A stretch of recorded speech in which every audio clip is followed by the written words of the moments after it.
Everyone and welcome back to the channel. Guys, I am Lakhan Tanwani and today we are talking about a topic that might be on many people's minds right now, especially with everything we have ever experienced over the past few years. Can COVID-19 cause erectile dysfunction? You have probably heard about the numerous side effects of COVID-19 from respiratory issues to long-term symptoms, but there is a lesser discussed topic that has been emerging more recently, erectile dysfunction or ED, and its potential link to the virus. In this video, we will explore the connection between COVID-19 and erectile dysfunction, what the research says, and what you can do if you are concerned. So let's dive into it and get some answers. So first, let's get to know what is erectile dysfunction. Before we dive into the specifics, let's look at it what erectile dysfunction actually is. ED is a condition where a man has difficulty achieving or maintaining an erection that's firm enough for sexual intercourse. It's a common issue that affects many men at some point in their lives, and it can have serious causes including stress, diabetes, high blood pressure, and hormonal imbalances. But here is where it gets interesting. Can COVID-19 may also play a role in the development of ED? So let's talk about how. What is the link between the COVID-19 and erectile dysfunction?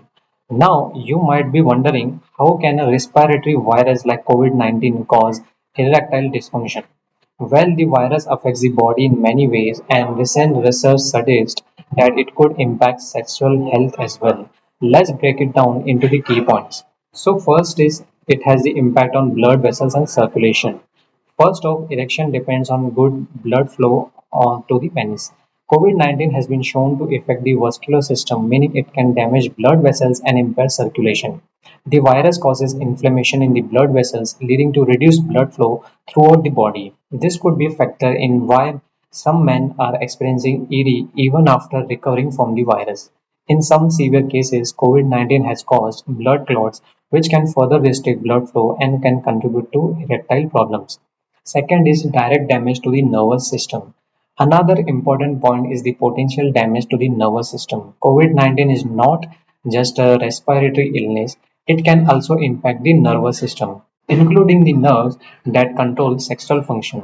If the virus affects the nerves that help control erections, this could potentially lead to an ED. Some men report experiencing a loss of libido or difficulty getting or maintaining an erection after a severe case of COVID-19, which may be linked to neurological effects of the virus. So, what is the psychological impact and stress related to this? Now, let's not forget about the psychological effects. The stress and anxiety caused by the pandemic, along with the fear of getting sick or the experience of having COVID-19, can take a serious toll on your mental health. Psychological stress is a well known contributor to erectile dysfunction. In fact, anxiety about one's health, whether it's from COVID 19 or anything else, can result in difficulty getting or maintaining an erection. So, the emotional toll that comes with having COVID 19 or the pandemic as a whole could also be contributing to ED in some individuals. So, what are the long term effects? And then there is long COVID, which experienced for 2 years, was for some people COVID-19 symptoms persist long after the acute infection is over. This is called long COVID or post-acute symptoms of COVID.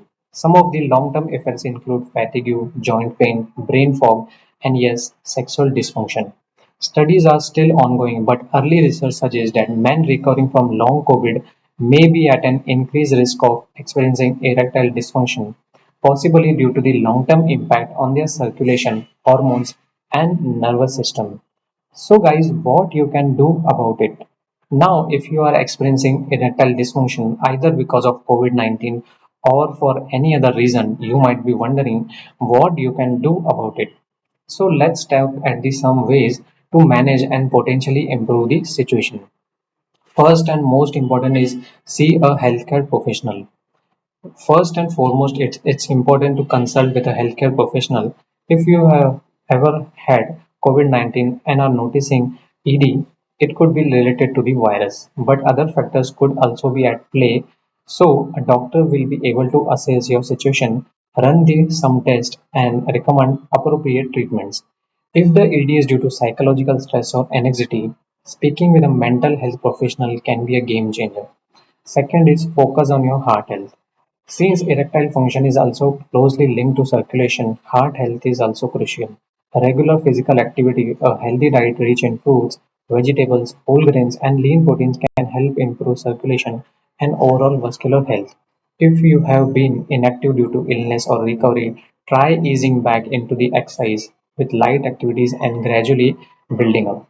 Third is manage stress.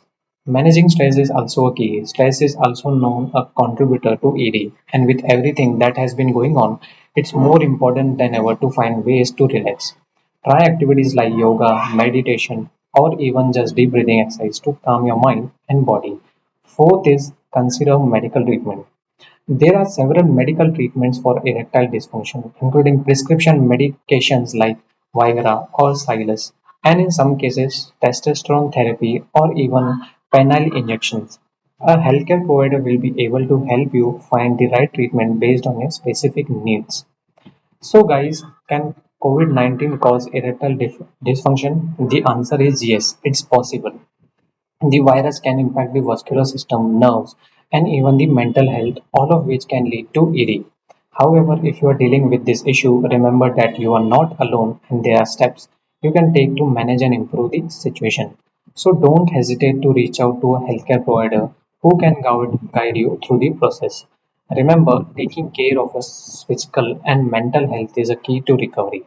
So guys, if you found this video helpful, make sure to give it a thumbs up and subscribe to the channel for more informative and health videos, and leave your comments below if you have any questions, concerns about this. Thank you so much for watching, and I will see you in the next video. Until then, stay healthy, stay strong. Thanks for tuning in, and as always, take care of yourself. Your health comes first.